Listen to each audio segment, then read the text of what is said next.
Major spoilers ahead. もっともっと頑張ります。鬼物児無残に。 Hey guys, it's Oso Nande, and I apologize for the late video. I was gonna do this last week, but I've been under the weather, and I'm still kind of under the weather, but right now, I'm ready to do the video, so let's get to it. Ufotable released the To the Swordsmith Village movie on March 3rd for just one day in the movie theaters. So if you were able to see it, I hope you liked it. I can't even talk, my voice. I'm still recovering my voice. It's just like, it's so scratchy. Since the movie came out, there have been many negative reactions from people who did not know that the last final 2 episodes of the Entertainment District were in this movie. So if you watch the trailer or even my last video, you know, I'll reference it here. It's pretty much clear as day. It's there. It says it. The last 2 episodes of the Entertainment District, NaJaKi and Gyutaro, and the first episode of the Swordsmith Village. That's something that was very clear. Stick with me, kid, and we'll get through this together. I also have my own opinion when it comes to what I thought about the movie and the way they structured it, which I will share at the end of my review. If you did not see this movie, there are major spoilers ahead. This is your final warning. If you want to get off this video, get off. There has been a leak for episode 2. It kind of solves the problem at the end of episode 1. So this is a really major spoiler alert. So if you don't want to know what is going on, don't watch. To the Swordsmith Village starts off in the Infinity Castle with the higher ranking demons. Muzan is upset. Gyutaro has been killed and he's like, yo, how did they kill one of my upper ranking demons and his sister, NaJaKi? Now he wants his upper ranking demons to speed up finding the blue spider lily as soon as possible. For that mission, he sends Gyoko and Hantengu, which Gyoko says he has a lead. He might know where to find this blue spider lily, so him and Hantengu go on this mission to go find it. Doma, the upper 2, wants to go. Muzan was like, nay, you cannot go. I found it especially interesting that Akaza actually does not get along with the upper moon 2 and 1, especially Domo. In actuality, Akaza should hold that position, but he doesn't. He's constantly teasing Akaza about that. Akaza is like fighting with him and just like, get away from me. You're getting on my nerves. He's like chopping Domo's head off and taking out part of his eye. And Domo's like, it's all right. Let him do it. I'm going to regenerate, whatever.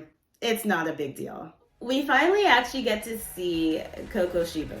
This is the Upper Moon 1, who is as close to Muzan as you're going to get. He looks terrifying. He reminds me a lot of his brother Yoichi, who fought Muzan and almost beat him. Muzan ultimately killed him, but Yoichi is the only demon slayer that has come even close, like very minutely close to killing Muzan, which terrifies him completely. Even anyone wearing Yoichi's earrings terrifies Muzan, which is why he hates Tanjiro and wants to see him dead. Moving on to our heroes, Tanjiro, Zenitsu, and Inosuke. Where are they now? After the fight with NaJaKi and Gyutaro, they are now back at the Butterfly Mansion. Tanjiro is just waking up from a coma from that fight. That's how bad it was. It took him a few months to wake up. It's crazy. It's crazy. Everyone's excited to see Tanjiro awake. We all are excited. We love Tanjiro. Especially Inosuke. He goes buck wild and crazy for Tanjiro when he woke up. I thought that was really super cute. Zenitsu is off doing a mission to find out how he can stay fully awake and fight and not be afraid. So he's got these people trying to help him. And Inosuke is asked to go on a mission on his own. Therefore, it leaves Tanjiro, who needs to get his sword back. Because we know in the Entertainment District arc, he broke his sword. Like, it was broken. The sword especially is very important. And it's like very special. And Hotaru gets extremely upset whenever Tanjiro breaks his sword. So he's got to go to the Swordsmith Village to find Hotaru and get a new sword. Let me tell you, the journey to the Swordsmith Village is like really unbelievable to me. Every single person that travels with Tanjiro to this village does not know where the village is except for the very last person. So what they do is they carry Tanjiro on their back and go probably about like, I don't know, a few miles or so until somebody else meets them, takes Tanjiro, they have a blindfold on him, he doesn't know where he's going, takes Tanjiro and carries him to the next person, and then the next person, and the next person, and then that final person will take him into the village and say, see you later, bye, have fun. No one knows where this Swordsmith Village is located because they don't want the demons to find their hideout where they make all their weapons. Tanjiro gets into the village. These pretty little houses. They got hot springs. We meet Mitsuri, the love Hashira, with that infamous, I can't even say infamous. What is wrong with me? With the infamous bath scene where she comes out of the bath and everyone's like, oh my God, there's like a waist. You know what I mean? So like, you know, it's so funny. She's the love Hashira, so she's super cute, like, so loving and so welcoming. Nezuko comes out and she's like, I found a best friend. She's like linked onto Mitsuri. We are friends now, me and you. Like, we're gonna be friends forever. BFFs. Nezuko loves her. She tells Tanjiro there's a man that was at the springs who was very rude to her and didn't even say hi when she said hi to him. And you know, that really just did not sit well with her. So Tanjiro's like, all right, I'll go check it out. He goes to the bath and he sees Genya and he's not happy to see Tanjiro. He's like, why are you here? You know, I don't want to eat the food here. Like, he's just being really weird. Well, I guess we'll find out more about why he's there later on. The other thing Tanjiro finds out is Muichiro, the mist Hashira, he's also there and he's having a conversation with someone, but there's also someone else standing with them who has the hair. It just looks like Kokushibo from behind. It even looks like it might be Yoriichi, even though we know Yoriichi is dead, I guess. So it's just behind him, you got the red hair. You're confused, you're like, is this Kokushibo or, but it's daylight, so he can't be out in the sunlight. He can't be in disguise or anything. He's a demon. It can't be Yoriichi because Yoriichi's been long gone since a long time ago. Who is it?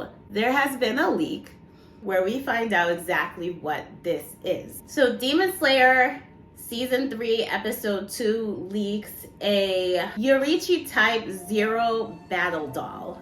This doll has been used for training since the Sengoku era.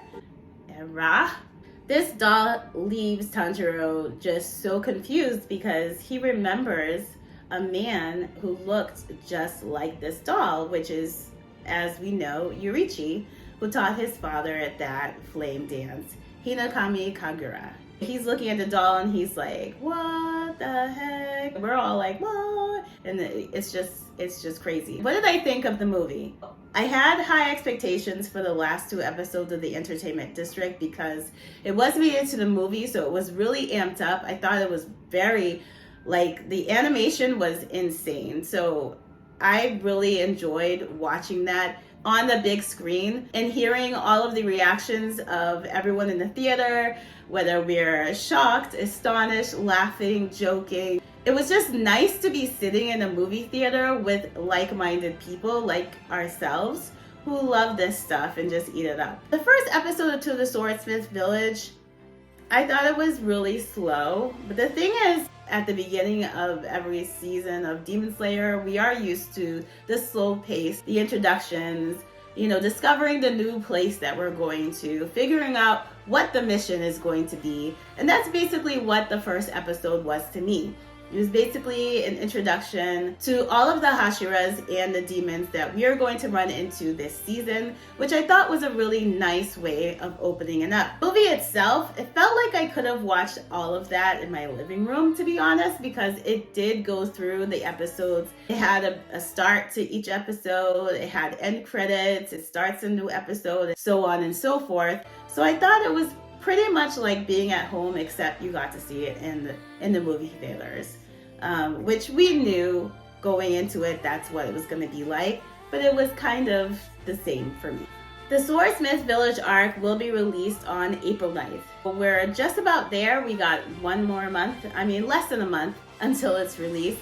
I'm really looking forward to it. If you found value in watching my videos, please do hit that like button and subscribe for more videos. We do talk about anime and we have trailer reactions and episode reactions as well. So if that seems like something that you would enjoy, please do subscribe, and I appreciate every single subscriber. I love that you guys are here. I love that you guys love my videos, and I hope to be able to bring more information and more news to you in the upcoming weeks. I will see you in the next video. Bye!